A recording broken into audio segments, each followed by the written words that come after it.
Sabda Pandita Ratu kali ini mengetengahkan episode ke-7 dengan judul Bintang Malapetaka.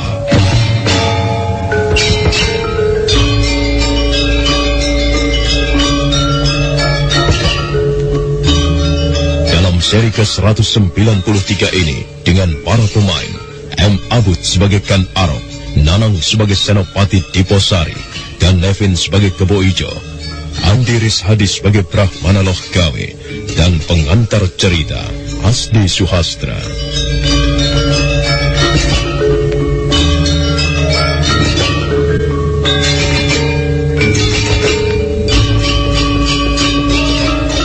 Setelah mempunyai firasat yang membunuh Senopati Narasingha adalah Ken Arok, Senopati Diposari menemui orang yang dicurigainya.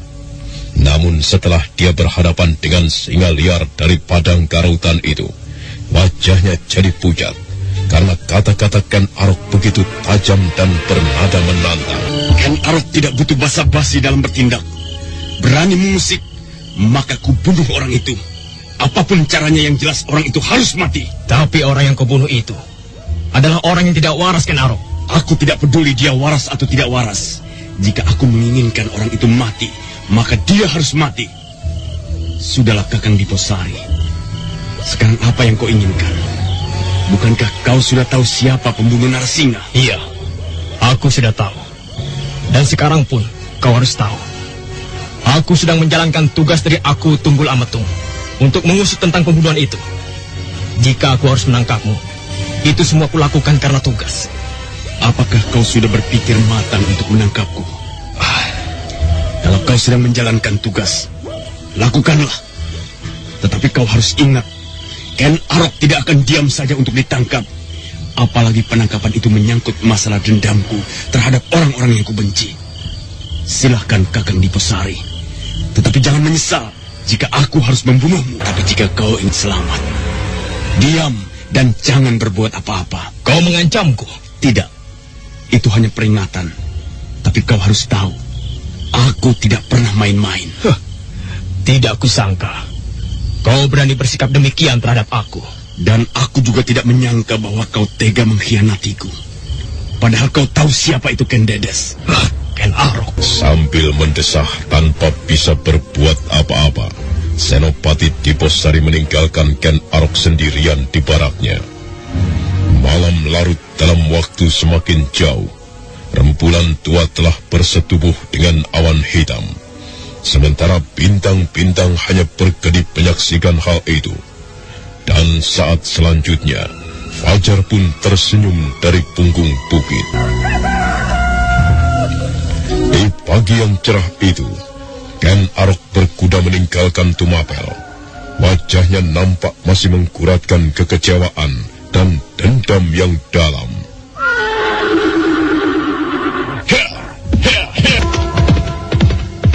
Sebelum aku melakukan niat untuk membinasakan Abu Tunggul Ametung, aku harus menemui kakek Loh Gawe. Aku harus minta pertimbangannya, karena biar bagaimanapun, beliaulah yang menolongku sampai menjadi prajurit Tumapel.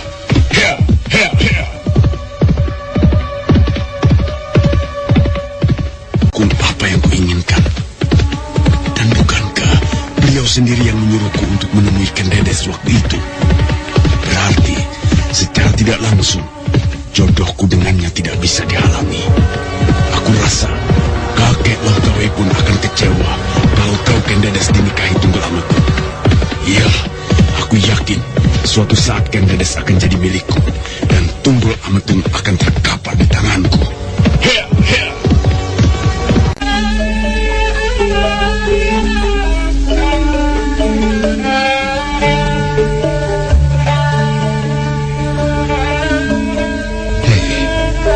Apa yang membawamu kemari, Kakang Diposari?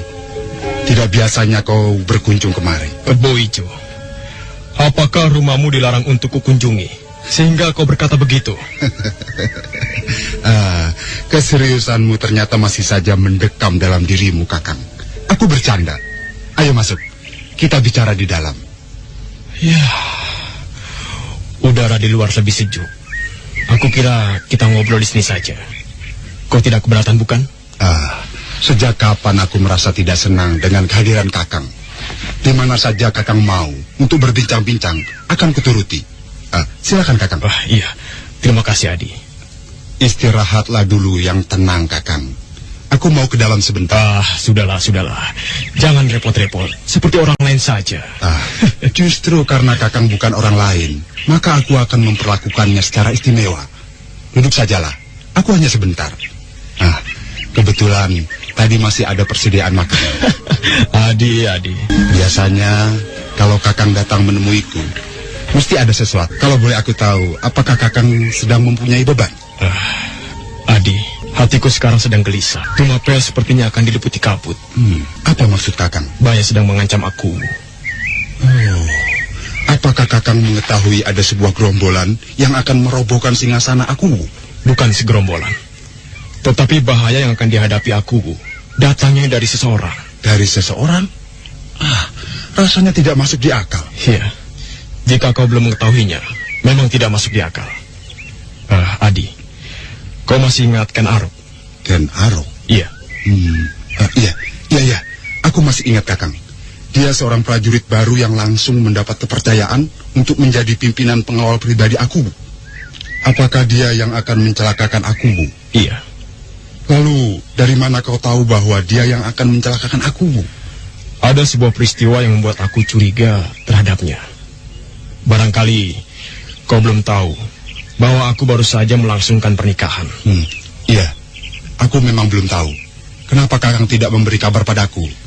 Adi, aku tidak sempat karena banyak tugas yang harus kukerjakan. Lalu, apa hubungannya pernikahan aku dengan Ken Arok? Sebelum aku terpikat dengan Ken Dedes, rupanya Ken Arok lebih dulu memikat gadis itu. Ya, kau tahu sendiri bukan? Apa akibatnya jika seseorang dibuat kecewa? Apalagi masalah wanita. Tapi yang melakukan hal itu kan junjungannya. Kenapa Ken Arok tidak mau menyadarinya? Ken Arok bukan seorang prajurit seperti kita, Adi. Dia keras, dan kesaktiannya pun sangat tinggi. Akibat dari pernikahan itu, dia pun jadi dendam terhadap aku. Ini yang aku cemaskan. Kenapa Kakang tidak berani terhadapnya? Bukankah Kakang pun mempunyai ilmu kanuragan yang sangat tinggi? Adi, ilmu kanuragan yang kumiliki belum sebanding dengan kehebatan Ken Arok. Guruku saja belum tentu dapat mengalahkannya. Aku jadi serba salah menjalankan tugas ini. Kedengarannya tidak masuk di akal. Kalau dia mempunyai ilmu yang sangat tinggi, Kakang. Apalagi usia Ken Arok jauh di bawah kita. Tapi begitulah kenyataannya. Ken Arok memang hebat. Dalam tubuhnya sepertinya ada sesuatu yang aneh. Sesuatu yang tidak bisa dijangkau oleh kita. Jika kau sudah berhadapan dengannya, kemudian menatap matanya, maka kau akan merasakan sesuatu yang aneh, yang bisa membuatmu berdebar. Sejauh itu kehebatan Ken Arok? Iya, begitulah. Lalu, apa pendapat Kakang sekarang? Adik Kebo Ijo, aku membutuhkan bantuanmu. Membutuhkan bantuanku? Kakang ini bagaimana? Kau saja tidak sanggup melawannya. Bagaimana aku? Aku tidak memintamu untuk melawannya, tetapi aku meminta bantuanmu dengan kau lakukan secara halus. Maksud Kakang? Adi, aku minta dekatilah Ken Arok. Jalinlah persahabatan dengannya. Bukankah sosokmu tidak dikenal di Tumapel, kecuali orang-orang tertentu? Nah, jika kau sudah menjalin persahabatan dengan Ken Arok, aku kira kita akan mudah mengetahui setiap rencananya. Terutama rencana untuk membunuh aku Tunggul Ametung. Bagaimana, Adi? Ya, baiklah Kakang. Kalau jalan itu yang kau minta, aku sanggup. Aku memang harus tahu sampai sejauh mana kehebatan yang dimiliki Ken Arok. Ya, tapi hati-hatilah, karena Ken Arok termasuk orang yang peka. Matanya begitu tajam untuk mencurigai seseorang. Jika sosokmu diketahui sebagai telik sandiku, maka bukan mustahil dia akan membunuhku. Ya, aku akan berhati-hati Kakang. Tetapi, apakah Kakang yakin bahwa Ken Arok akan membunuh aku? Kenapa tidak? Sekalipun dia tidak pernah melontarkan kata-kata seperti itu di depanku. Tetapi aku mempunyai keyakinan, suatu saat dia pasti melakukan hal itu.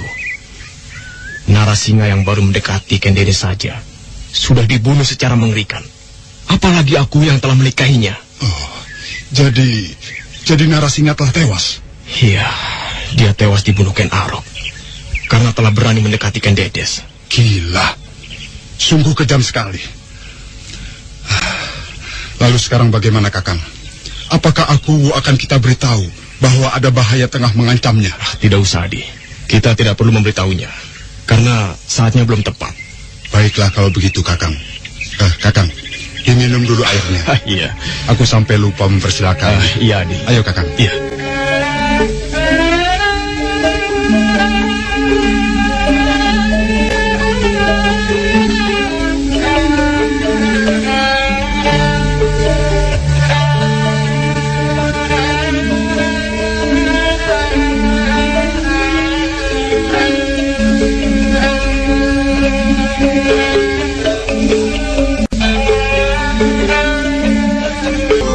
Matahari perlahan mulai naik.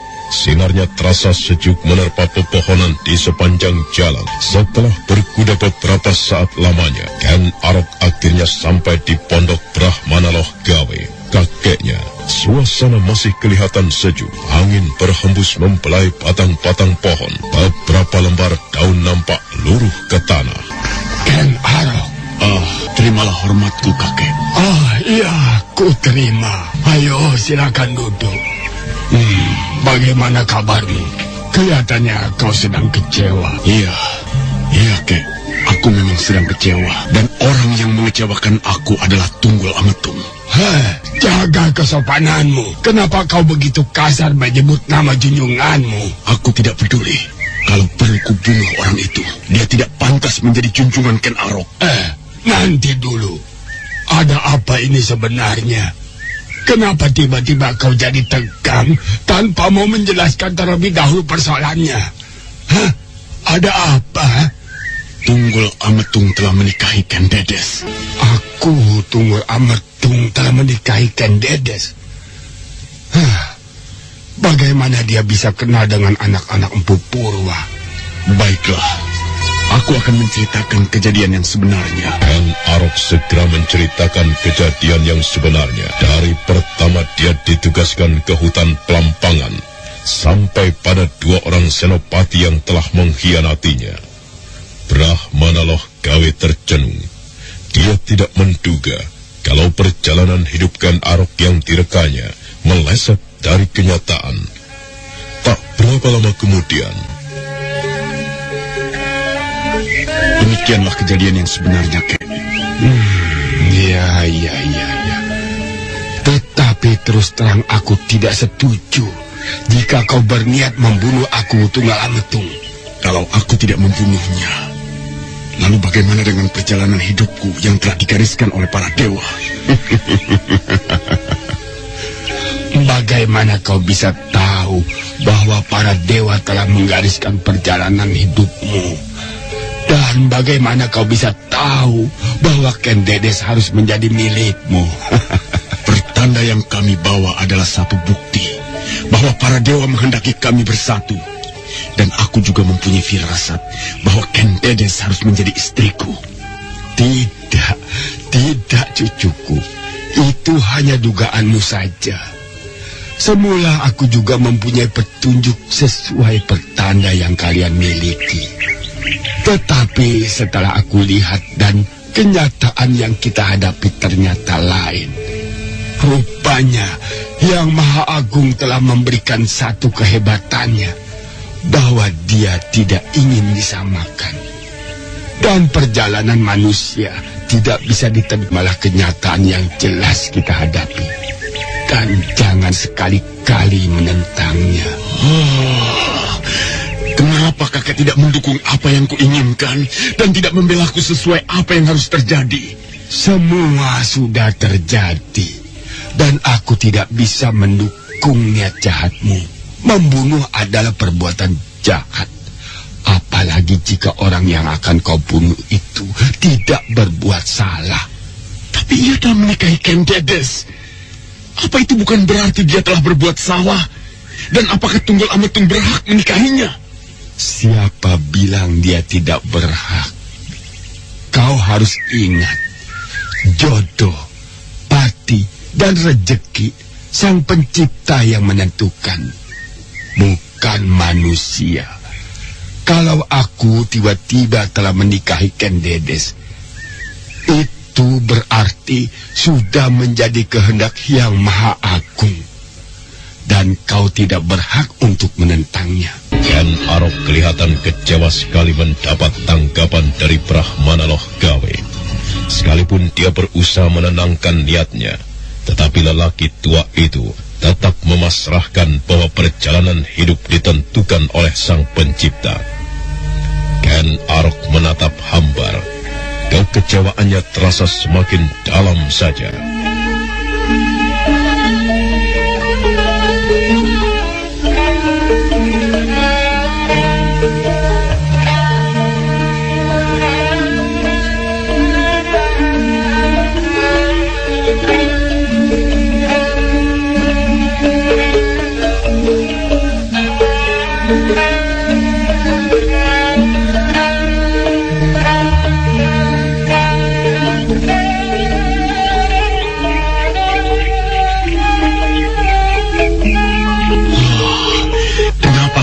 Mendukung apa yang kuinginkan dan tidak membelaku sesuai apa yang harus terjadi.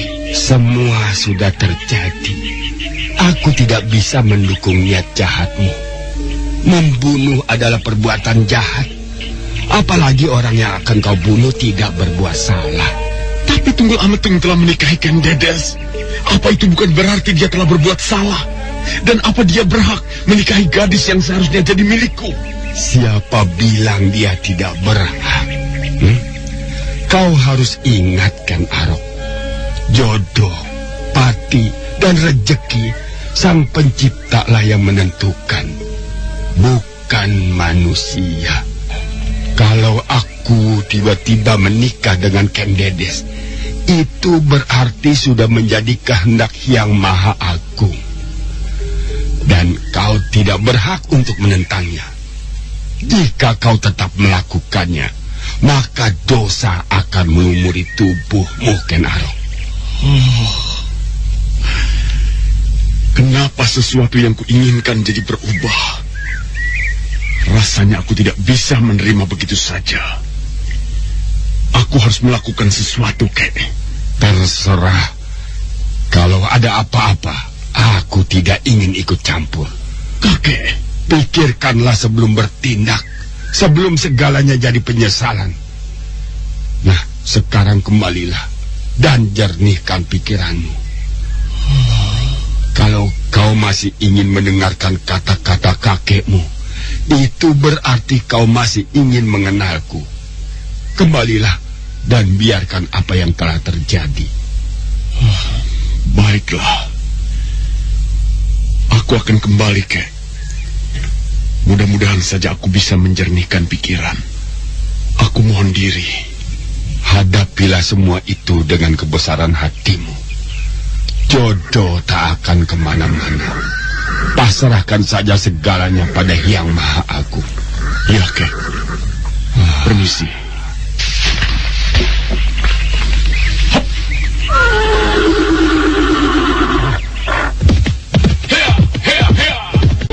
Matahari berlari ke sudut senja ketika Ken Arok meninggalkan pondok kakeknya. Waktu terus berputar. Roda kehidupan menggelincir tanpa bisa diterka kejadiannya. Entah bagaimana awalnya, Kebo Ijo sudah menjalin persahabatan dengan Ken Arok. Kedua orang itu kelihatan mulai dekat setelah beberapa waktu dilaluinya. Sambil berbincang-bincang di depan baraknya, Ken Arok kelihatan mulai membiaskan wajah yang jernih. Hidup di Tumapel ini benar-benar menyenangkan. Tidak seperti ketika aku di Kemayun. Menurutmu, bagaimana di Tumapel ini, Ken Arok? Biasa-biasa saja. Malah aku lebih senang ketika berada di Padang Karautan. Di Padang Karautan? Bukankah tempat itu adalah sebuah hutan yang menyeramkan? Iya. Aneh. Kalau tiba-tiba kau merasa tenang hidup di tempat yang sunyi seperti itu, apakah karena kau mempunyai masalah sehingga kau berkata demikian? Masalah? Setiap manusia memang selalu mempunyai masalah. Kenapa kata-kataku kau hubungkan dengan sebuah masalah? Apakah kau melihat sesuatu yang janggal dariku? Tidak. Aku hanya menerka-nerka saja. Tapi apakah benar kau mempunyai masalah besar di sini? Besar. Bahkan aku tidak sempat berpikir dan tidur dengan nyenyak karena masalah itu. Kalau boleh aku tahu, Ken Arok, masalah apa sebenarnya yang sedang kau hadapi? Barangkali aku dapat menolongmu. Apakah masalahku perlu kuceritakan padamu? Kenapa tidak? Bukankah kau sahabatku? Ya, tapi kalau kau merasa keberatan, kukira tidak perlu. Aku tidak keberatan untuk menceritakan masalahku. Tetapi kau orang yang baru ku kenal. Bagaimana mungkin sepenuhnya aku dapat mempercayaimu? Untuk menceritakan masalah pribadi, memang harus melihat siapa orang yang akan diajak berbincang-bincang. Kau benar, Ken Arok. Tapi apakah orang sepertiku tidak pantas untuk kau percaya? Iya. Baiklah. Aku percaya padamu. Masalah yang sedang terjadi dalam hidupku adalah masalah wanita. Apa? Masalah wanita? Oh, aneh. Aku tidak menyangka orang sepertimu mempunyai masalah besar tentang seorang wanita. Tetapi itulah kenyataan yang sedang kuhadapi. Apakah kau putus cinta? Atau barangkali ditinggal dengan orang yang kau cintai? Tidak. Bukan itu, Kebo Ijo. Tetapi gadis yang kupikat telah direbut seseorang. Gadis yang kau cintai direbut seseorang? Maaf. Apakah gadis yang kau cintai itu sangat cantik? Untuk apa Ken Arok mencintai gadis yang tidak cantik? Di dunia ini kukira hanya dialah gadis yang paling cantik. Tapi menurut sepengetahuanku, di wilayah Tumapel ini, wanita yang paling cantik adalah Permaisuri Kendedes. Apakah kecantikan gadis yang kau cintai itu setara dengan Permaisuri? Iya. Kukira sekalipun kecantikan gadismu sama dengan Permaisuri, mesti ada bedanya. Tidak ada bedanya. Sama cantiknya. Bahkan lebih dari itu. Kedua-duanya sama. Oh, aneh. Ini benar-benar aneh. Jangan-jangan gadis yang kau cintai itu adalah Permaisuri Kendedes. Kau jangan berpura-pura. Kukira kau pun sudah mengetahuinya. Aku baru tahu dari selentingan saja, Ken Arok. Tetapi kenyataan belum jelas. Aku telah merebut orang yang kucintai. Dan selentingan yang kau dengar adalah benar. Oh, tidak kusangka. Ternyata kau mempunyai selera pada seorang wanita begitu tinggi. Tapi sayang, Kendedes sekarang sudah menjadi Permaisuri. Dan kau tidak mungkin bisa memilikinya. Siapa bilang? Aku. Apakah kau mempunyai rencana untuk merebut Kendedes dari tangan aku? Kenapa kau diam saja? Tanpa banyak bicara lagi, Ken Arok segera turun dari atas pale-pale bambunya. Rupanya kata-kata Kebo Ijo telah membangkitkan amarah yang terpendam di dalam hatinya. Sambil menatap dengan tajam ke arah sebuah pohon yang berada di hadapannya, Ken Arok menggaung keras. Seketika itu juga, pohon besar tadi roboh, dan Ken Arok telah berdiri kembali dengan gagahnya. Matanya masih menatap liar, dan dadanya mengembang karena memendam dendam. Kebo Ijo bergidik ketakutan, namun rasa cemasnya dia sembunyikan dalam-dalam. Oh, luar biasa sekali kehebatan Ken Arok. Pantas Kakang Diposari tidak sanggup berhadapan dengannya. Hanya dalam sekejap, pohon besar itu tumbang. Padahal dengan pedang pun belum tentu aku sanggup membelahnya. Ya, aku tahu apa yang dilakukan Ken Arok adalah lontaran rasa dendam yang mendekam dalam hatinya. Dan jika dendam ini ia wujudkan dengan membunuh aku, maka Tumapel akan gempar. Dan Ken Arok akan berkuasa dengan sombong. Bagaimana Kebo Ijo? Apakah kau bisa mengambil kesimpulan dari apa yang baru saja kulakukan? Maafkan aku, Ken Arok. Mungkin aku telah menyinggung perasaanmu. Tidak. Justru kau telah melontarkan pertanyaan yang bagus. Dan kalau kau mau tahu apa yang akan kulakukan terhadap aku, itulah jawabannya. Iya, Tidak kusangka kau hebat sekali, sobat. Baru kali ini aku menyaksikan kedahsyatan sebuah ilmu kanuragan. Itu belum seluruhnya kutunjukkan padamu dan pada aku. Simpan saja kata-kataku ini dalam hatimu. Aku tidak ingin ada orang lain yang tahu bagaimana perasaan yang sedang mendekam dalam jantungku ini. Iya. Aku tidak akan menceritakan hal ini pada siapa-siapa. Ternyata dugaanmu benar, Kakang. Ken Arok menaruh dendam pada aku. Hal ini tidak bisa kita diamkan, Kakang. Kita harus bicara pada beliau. Adi, apakah Ken Arok bicara padamu bahwa dia akan membunuh aku? Tidak. Tapi dia menjawab pertanyaanku dengan menghantam sebuah pohon besar hingga roboh. Bukankah itu berarti bahwa dia memang masih menaruh dendam? Iya. Aku kira jalan terbaiknya adalah melaporkan tentang bahaya yang akan mengancam beliau. Kalau begitu, Adi, sekarang juga kita menghadap aku. Sebentar, Kakang. Bagaimana jika nanti aku tidak mempercayai laporan yang kita sampaikan? Tidak mungkin, Adi. Aku pasti percaya. Apalagi jika beliau mengingat bagaimana perjalanan yang kutempuh untuk membawa permaisuri Ken Dedes kemari. Ya sudah, Kakang.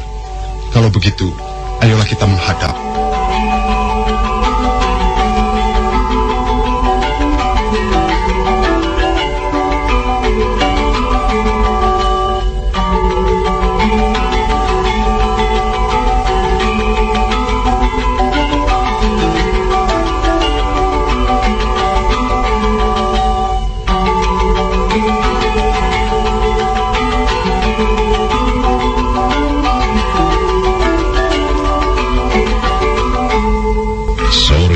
Juga, setelah berbincang-bincang sejenak, keduanya menghadap aku Tunggul Amatung.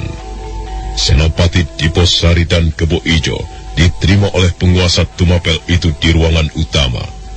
Dan saat itu, Ken Dedes yang sekarang sudah menjadi Garwa Padmi atau istri Tunggul Amatung juga berada di singgasana mendampingi suaminya.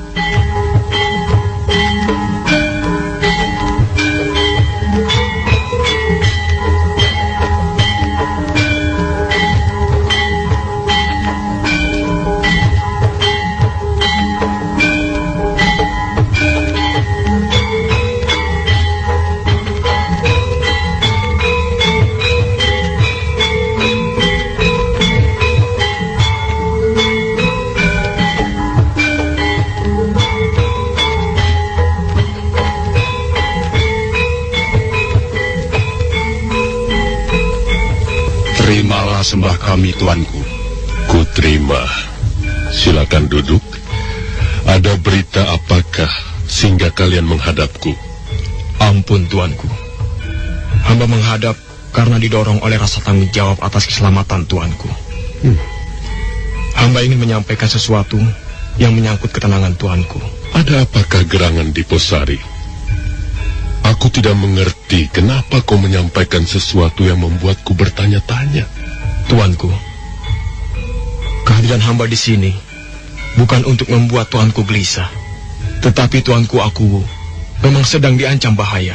Bahaya? Oh, dari mana kau tahu bahwa ada bahaya tengah mengancamku? Apakah kau telah menyelidikinya? Kami berdua sedang menyelidikinya, tuanku. Kalau begitu ceritakanlah. Ada bahaya apa sebenarnya? Ampun, tuanku.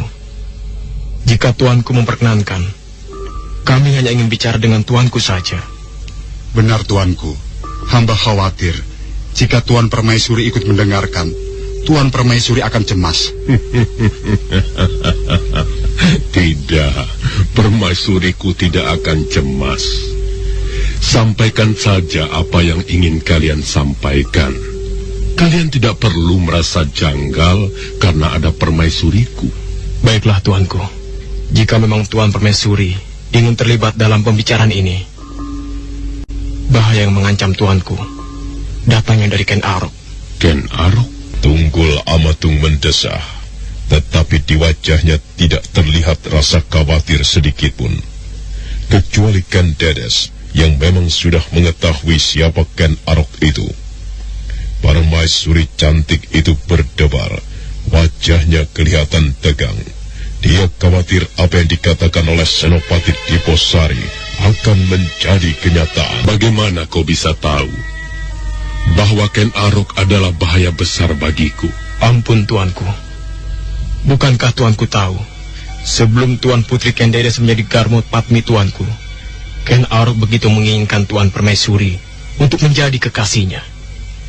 Jadi bukan mustahil sampai kini dia mengharapkan Tuan Permaisuri, dan bahaya akan mengancam tuanku. Iya.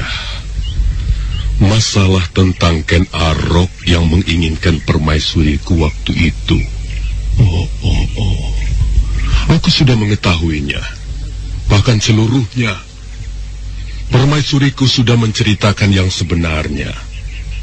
Dan waktu itu dia ditolak. Kukira sebagai seorang laki-laki jantan, Ken Arok harus menerima kenyataan pahit itu. Tetapi tuanku, Ken Arok orang yang keras. Bukan hanya sikapnya saja yang keras, tetapi juga wataknya. Ampun tuanku. Kami menyampaikan hal ini bukan untuk mencari muka di hadapan tuanku. Tetapi semua itu hamba lakukan karena tanggung jawab. Sudahlah, Senopati Diposar. Kau tidak perlu mencemaskan keadaanku. Ken Arok tidak mungkin berani berbuat lancang terhadapku. Apalagi dia adalah pengawal pribadiku. Aku hargai rasa cemasmu. Dan juga aku hormati rasa tanggung jawabmu atas keselamatanku. Kukira semuanya sudah kalian sampaikan, bukan? Iya, tuanku. Kalau begitu, kami mohon diri.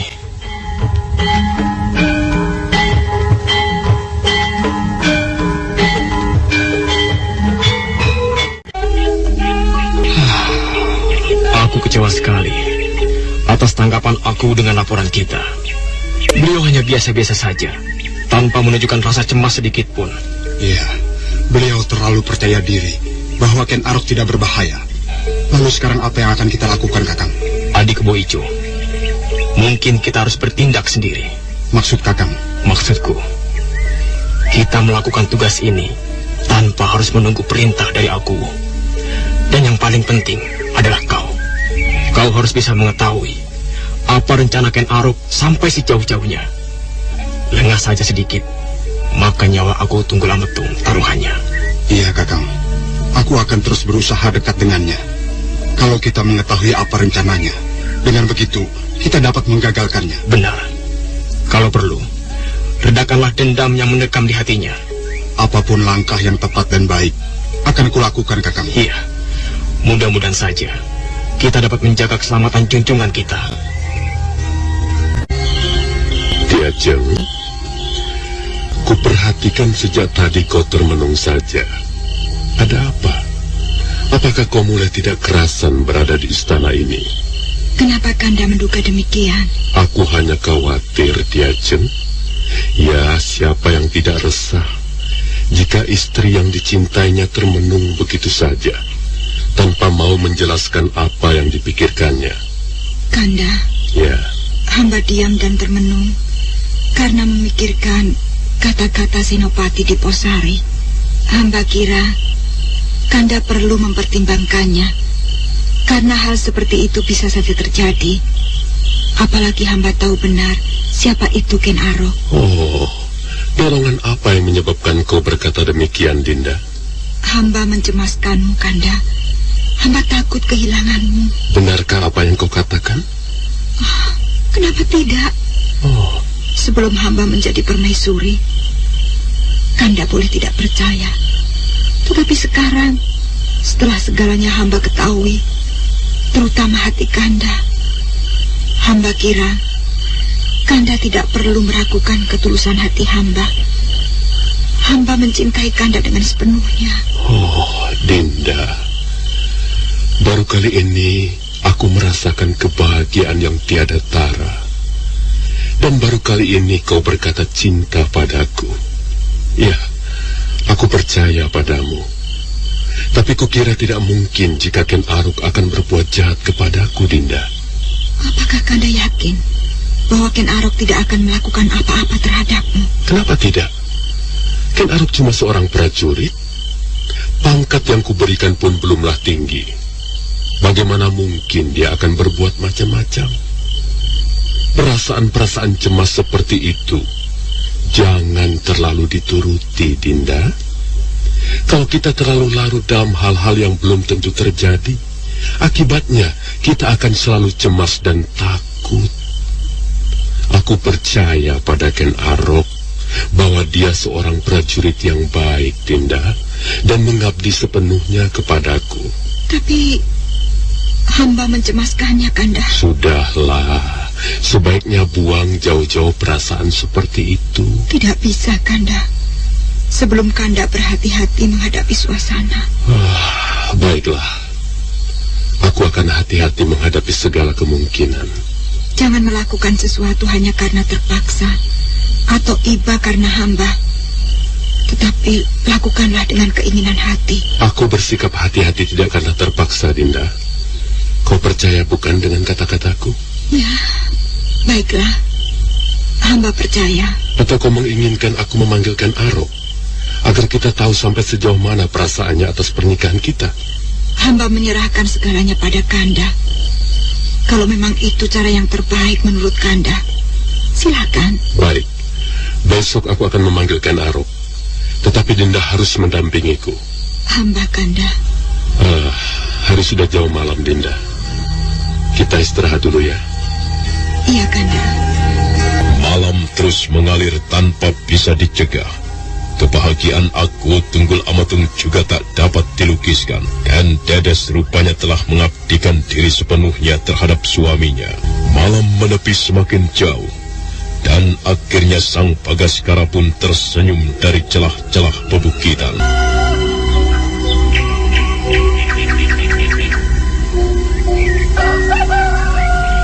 Ampun, tuanku. Apakah tuanku manggil hamba? Iya. Panggilkan Arok, suruh dia menghadapku nanti siang di ruang utama.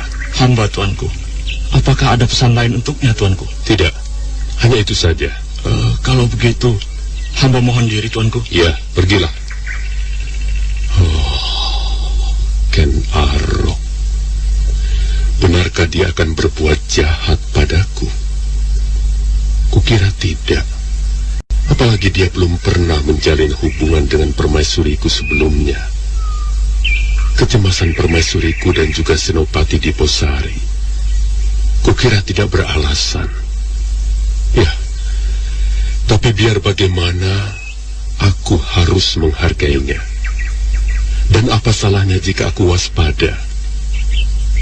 Keadaan selanjutnya bisa ku ketahui setelah aku berbicara dengan Ken Arok. Barangkali saja dengan begitu bisa menghapus kecemasan permaisuriku. Maaf, Tuan Ken Arok. Tuan dipanggil aku siang ini. Ada urusan apa sehingga aku dipanggil? Saya tidak tahu, Tuan. Aku hanya berpesan begitu saja. Ada apa dia memanggilku? Apakah dia sengaja memanggilku untuk menyakiti hatiku? Keparat. Coba saja jika dia berani mempermainkan aku. Sebaiknya sekarang kuturuti saja apa keinginannya. Dan aku akan bersikap wajar di depannya. Bagaimana, Tuan Ken Arok? Baiklah, prajurit. Ayo.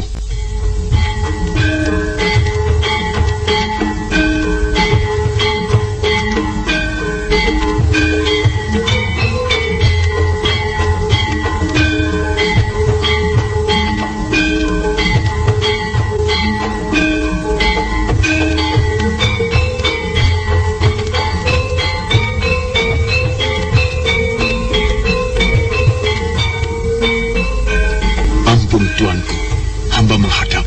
Terimalah sembah hamba. Ku terima, Ken Arok. Silakan duduk. Terima kasih, tuanku. Hampir sepekan aku menunggu kehadiranmu di ruang utama, Ken Arok. Tetapi kau tidak kunjung datang. Padahal kau sudah kembali dari hutan Pelampangan. Kenapa tidak segera melaporkan tugasmu, Ken Arok?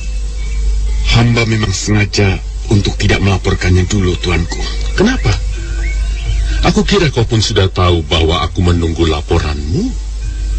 Bukankah setiap prajuritku jika selesai melakukan tugas, dia akan segera melapor? Sekarang, ku minta kemukakanlah apa alasanmu sehingga menunda laporan itu. Baik, tuanku. alasan hamba sebenarnya demi ketenangan tuanku.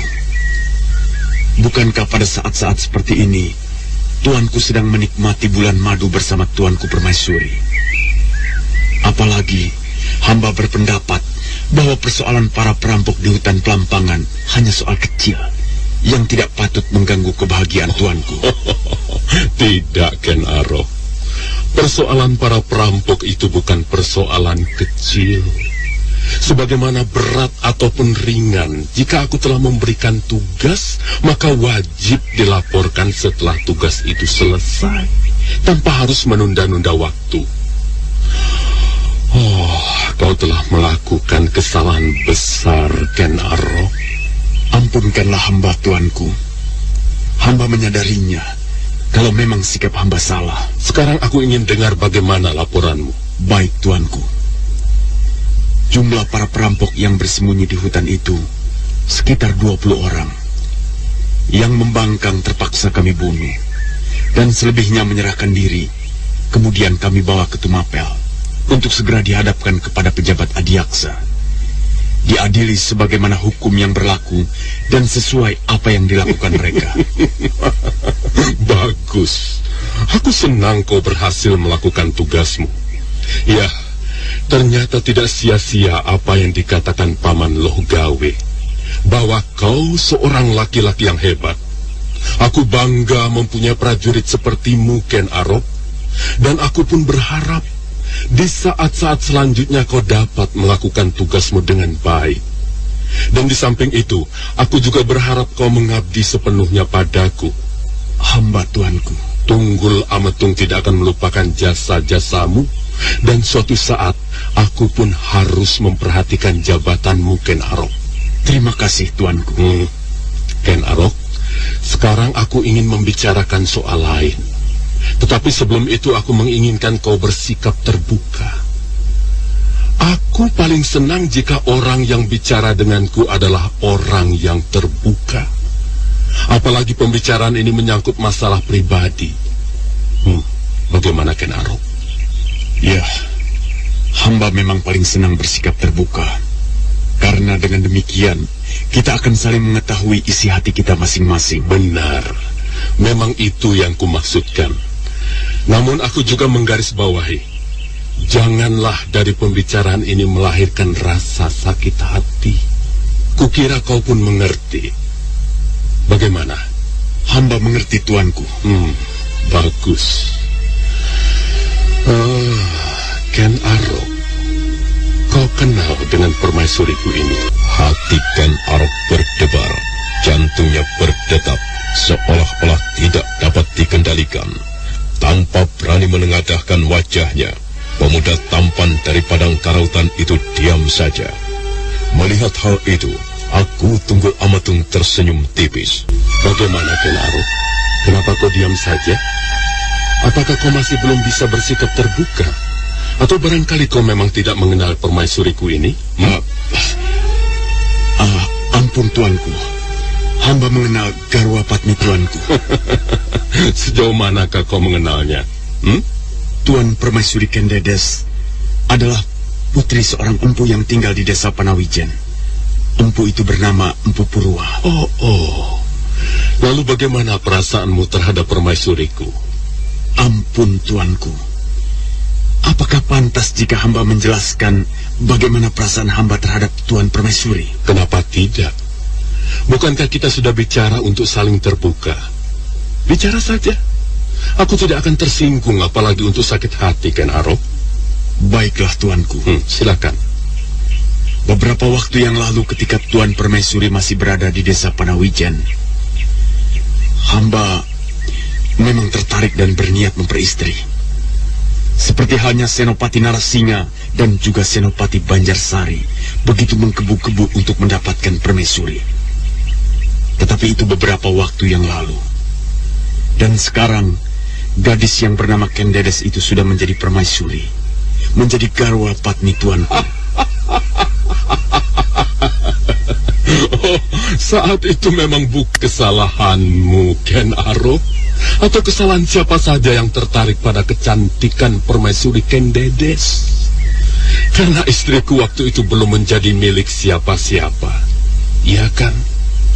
Tetapi sekarang Ken Dedes sudah menjadi istriku, menjadi garwa Patmi yang paling kucintai. Nah, Ken Arok, aku juga mau tahu bagaimana perasaanmu sekarang. Apakah kau pun masih berniat untuk merebut Ken Dedes dari sisiku? Ampun tuanku, hamba tidak berani berbuat lancang dan bertindak jahat terhadap junjungan hamba sendiri. Hamba menyadari bahwa gadis yang selama ini hamba idam-idamkan telah menjadi seorang permaisuri. Bagus, aku senang mendengar jawabanmu itu. Kau memang harus menyadari dengan siapa Ken Dedes menikah. Aku menguasai Tumapel. Tidak mudah untuk disepelekan oleh siapa saja. Apalagi kau, Ken Arok, yang hanya mempunyai jabatan sebagai pimpinan pengawal. Tapi aku senang sekali. Ya, bangga juga terhadapmu, Ken Arok. Terima kasih, Gusti. Nah, Ken Arok, kukira tidak ada lagi yang perlu kita bicarakan. Aku sudah merasa lega setelah mendengar pembicaraanmu. Sekarang kau boleh meninggalkan ruangan ini.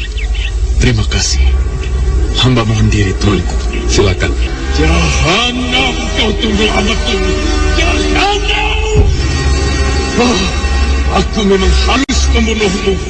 Kau telah berani menghina aku di depan Ken Dedes. Aku tidak terima. Aku tidak terima. Iya.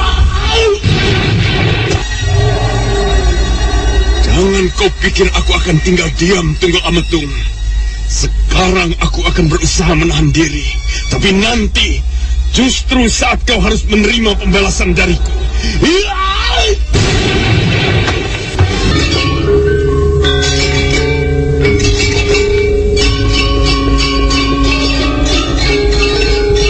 Ken Arok benar-benar merasa terhina atas kata-kata Tunggul Ametung yang sombong. Selesai menghadap penguasa Tumapel di ruang utamanya, pemuda yang mempunyai julukan singa liar dari padang karutan itu melarikan kudanya ke sebuah puncak bukit.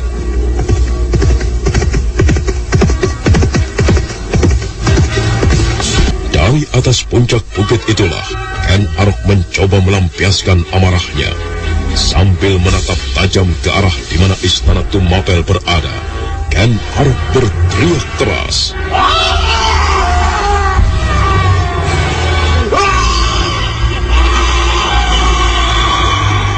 Jahanam, kau Tunggul Ametung.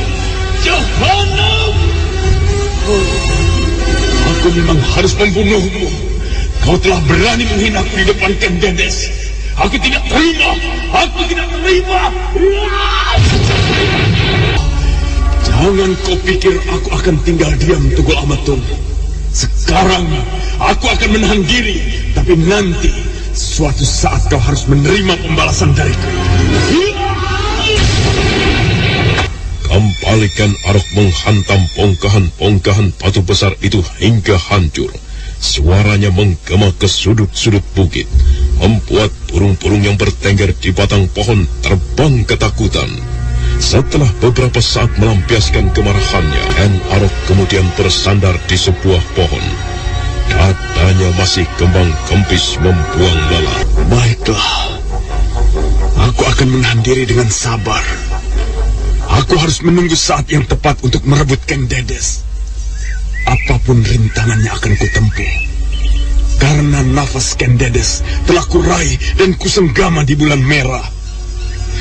Tunggul Ametung! Tunggulah saat yang tepat untuk menerima kematianmu.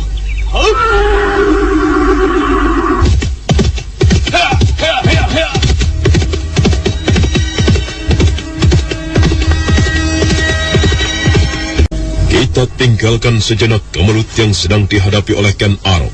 Sekarang marilah kita tengok perguruan Lemah Abang. Saat itu, Empu Mahayaso tengah berbincang-bincang dengan anaknya, Paksi Jalak Kuning.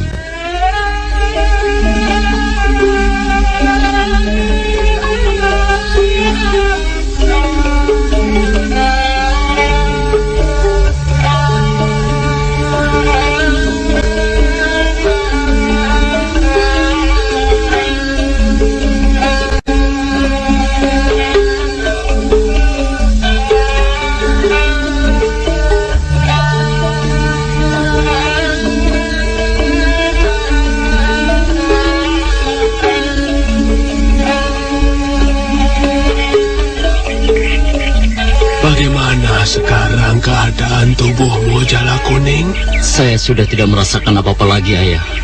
Tubuh saya mulai segar. Berarti kau sudah sembuh. Ayah bersyukur keadaan tubuhmu bisa pulih kembali. Ayah, kapan kita akan ke lereng Gunung Raung? Saya begitu merindukan Rastri Kandi. Ya, mungkin dia sekarang tengah dirundung duka akibat peristiwa yang dialaminya. Saya ingin sekali segera ke sana untuk mengobati kedukaannya. Ya, barangkali saja dengan kehadiran saya, Rastri Kandi akan bergairah menghadapi hidup ini. Iya, Ayah pun sudah memikirkannya, Jala Kuning. Oh, syukurlah. Lalu, kapan kita akan berangkat, Ayah? Besok pagi. Tapi, itu pun kalau kau benar-benar sudah siap. Saya sudah siap, Ayah. Sejak luka-luka di tubuh saya sembuh, Ayah. Baiklah. Kalau begitu, persiapkan saja segala kebutuhanmu. Baik, Ayah. Sudah beberapa pekan ini, aku selalu membayangkan wajahmu. Aku merasa bersalah karena telah mengecewakanmu. Yang Maha Agung, berikanlah ketenangan di hatinya. Hapuskanlah segala kedukaan yang membelit batinnya. Aku akan menerima dia dengan setulus hatiku, biar bagaimanapun keadaannya. Rastri Kandi, malam ini suasana terasa sunyi sekali. Ya, apalagi orang yang kucintai tidak ada di sisiku. Aku tidak menyangka kalau calon istriku akan mengalami perjalanan yang pahit. Perjalanan hidup yang membuatnya menderita. Begitu juga halnya denganku. Seroni memang perempuan jahanam. Kalau dia bertemu lagi denganku, maka aku tidak akan membiarkan perempuan lacur itu hidup. Jala Kuning. Oh, Jalondoro. Kukira siapa kau? Kulihat kau menyendiri saja sejak tadi sore. Kenapa? Apakah kau teringat dengan Rahastri Kandi? Iya. Sejak dia pergi dari sini, hatiku begitu gelisah memikirkan keadaannya. Pasrahkan saja segalanya pada kekuasaan Yang Maha Agung, Jala Kuning. Dan kau tidak perlu takut kehilangan dia. Jika memang Rahastri Kandi adalah jodohmu, apapun perjalanan yang kalian tempuh, aku yakin kalian akan bersatu. Tetapi biar bagaimana, aku harus bertemu dengannya. Jadi kau berniat akan menemuinya? Iya, aku memang akan menemuinya. Besok pagi, aku akan berangkat ke lereng Gunung Raung bersama Ayah. Berapa lama guru akan meninggalkan perguruan? Entahlah. Tetapi kukira tidak akan lama. Kau tidak perlu khawatir kehilangan Ayah. Sebaiknya selama kepergian kami, jagalah perguruan ini sebaik-baiknya. Atasi dengan gotong royong jika ada masalah. Iya. Aku mendoakan semoga perjalananmu ke lereng Gunung Raung tidak menemui kesulitan apapun dan selamat hingga sampai tujuan. Terima kasih, Jalondoro. Bagaimana dengan Ayah sekarang? Apakah beliau sudah istirahat? Tadi kulihat beliau sedang semadi di ruang khususnya. Apakah kau ingin istirahat? Iya. Mataku sudah ngantuk. Malam ini aku harus istirahat yang tenang. Karena besok akan menempuh perjalanan yang jauh. Baiklah. Kalau begitu, aku akan ke barak. Silakan, Jalondoro. Mataku mulai mengantuk. Sebaiknya aku tidur saja. Berada di mana aku sekarang? Kenapa tempat ini terasa asing sekali bagiku? Bukankah hari ini aku harus ke lereng Gunung Raung? Tetapi kenapa aku berada di tempat yang tidak kukenal? Oh, aneh. Jala Kuning, apa yang kau pikirkan? Kenapa kau merasa asing berada di tempat Ayah ini? Apa? Tempat Ayah? Oh, sejak kapan Ayah mempunyai tempat seperti ini? Manusia tidak akan pernah tahu bahwa dia mempunyai tempat seperti ini. Sang Penciptalah yang memberikannya, Jala Kuning. Sejak kita belum ada, tempat sunyi ini sudah disediakan. Kita bisa tahu mempunyai tempat seperti ini jika kita tidak lagi berada di alam fana. Tunggu. Aku semakin tidak paham dengan apa yang ayah katakan. Kelak kau akan memahaminya, Jala Kuning. Sekarang ayah mungkin tidak bisa menemanimu lagi, apalagi untuk memberikan apa yang kau inginkan. Oh, tidak. Ayah harus menolong saya.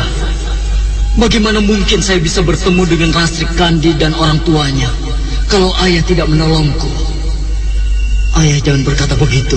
Aku harus mengatakannya, Jala Kuning, karena alam kita sudah berbeda. Apa maksud ayah? Oh, ayah sudah tidak ada, Jala Kuning. Kau lihat perguruan Lemah Abang sekarang sudah bermandikan warna merah. Warna merah artinya darah. Nah, selamat tinggal anakku. Oh, tidak, itu bukan perguruan Lemah Abang. Oh, ayah, ayah, di mana kau ayah? Ayah! Paksi Jala Kuning berteriak sekencang-kencangnya memanggil nama ayahnya, namun dia tidak menyadari bahwa sebenarnya dia tengah bermimpi. Untunglah saat itu Empu Mahoyaso segera membangunkannya. Sesaat lamanya Paksi Jala Kuning terpaku setelah sadar dari mimpinya. Oh, kau bermimpi, Paksi? Mimpi apa sebenarnya? Sehingga kau berteriak-teriak seperti itu? Saya mimpi yang menakutkan, ayah. Dalam mimpi saya, ayah mengatakan berada di alam yang berbeda. Alam yang tidak bisa dijangkau oleh manusia yang masih hidup. Lalu saya juga melihat perguruan Lemah Abang bermandikan darah. Oh, apa sebenarnya dari makna mimpi itu, ayah? Jagat Batara Dewa. Oh, apa makna dari mimpi itu, ayah? Katakanlah. Saya ingin tahu agar saya mengerti apa yang bakal terjadi, ayah. Lupakan saja, Jala Kuning. Mimpi belum tentu menjadi kenyataan. Tapi mimpi juga bisa merupakan sebuah firasat yang kemungkinan bisa saja terjadi, ayah. Sudahlah. Kita tidak perlu menebak-nebak sesuatu yang belum terjadi, yang belum tentu terjadi. Sebentar lagi hari akan terang. Nah, sebaiknya bangun. Siapkan keperluan yang belum kau kerjakan. Iya, baiklah, ayah. Aku seperti mempunyai keyakinan bahwa mimpiku tadi merupakan sebuah firasat. Tapi entah firasat apa yang bakal terjadi di perguruan Lemah Abang ini.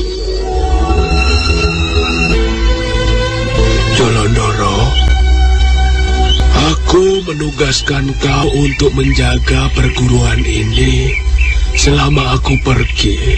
Baik, Guru. Jika ada sesuatu, berusahalah untuk menyelesaikan dengan baik. Aku tidak akan berpesan banyak. Kukira kau pun sudah mengerti. Ya, Guru. Jolondoro, dan kalian semua, aku tinggal dulu. Ya, Guru.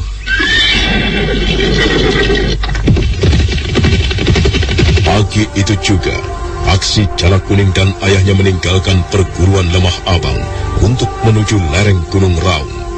Suasana nampak cerah.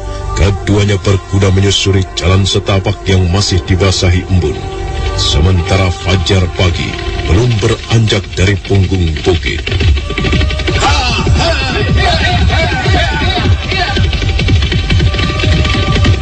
Jala Kuning, kulihat sejak tadi kau diam saja. Seperti ada sesuatu yang kau pikirkan. Saya masih memikirkan tentang mimpi semalam, ayah. Ditambah lagi dengan perasaan lain ketika akan meninggalkan perguruan. Apakah ayah sama sekali tidak memikirkan tentang mimpi yang saya alami itu? Ayah sebenarnya memikirkan, tetapi semua itu hanya akan membuat kita gelisah, Jala Kuning. Kukira dengan melupakan mimpimu itu, kita tidak akan mempunyai beban batin. Dan perjalanan yang akan kita tempuh akan berjalan sesuai apa yang kita inginkan.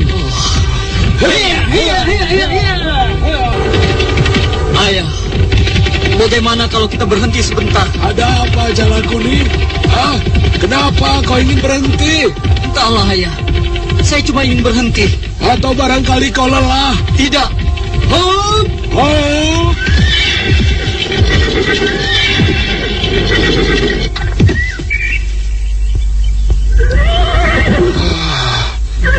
Apakah kau merasakan sakit dalam tubuhmu? Sehingga kau ingin berhenti? Tidak. Tubuh saya tidak apa-apa, ya. Dan letih pun tidak. Saya cuma ingin berhenti saja. Hati saya berdebar, ya. Kau ini aneh. Sejak sembuh dari luka-luka itu, semakin banyak sikap aneh yang kau tunjukkan. Seharusnya kau berterus terang jika memang ada sesuatu yang kau rasakan. Ayah, aku mendengar langkah kuda menuju jalan ini. Apakah ayah pun mendengarnya? Iya. Apa yang aneh dengan langkah kuda itu? Kukira jalan ini memang biasa dilalui orang. Iya. Tapi sebaiknya kita lihat siapa orang itu. Barangkali kita mengenalnya. Dengan begitu, kita bisa jalan bersamanya. Ya, terserah kaulah. Ayah, lihat. Bukankah itu Jolondoro? Jolondoro? Ada apa dengan anak itu? Empu Mahayaso dan Paksi Jala Kuning tersentak kaget begitu mengetahui siapa orang berkuda yang mendekatinya. Dua orang itu tidak bisa berbuat apa-apa selain hanya menunggu apa yang akan terjadi. Saudara pendengar, untuk mengetahui jawabannya, ikutilah kelanjutan kisah ini dalam seri berikutnya. Sampai jumpa.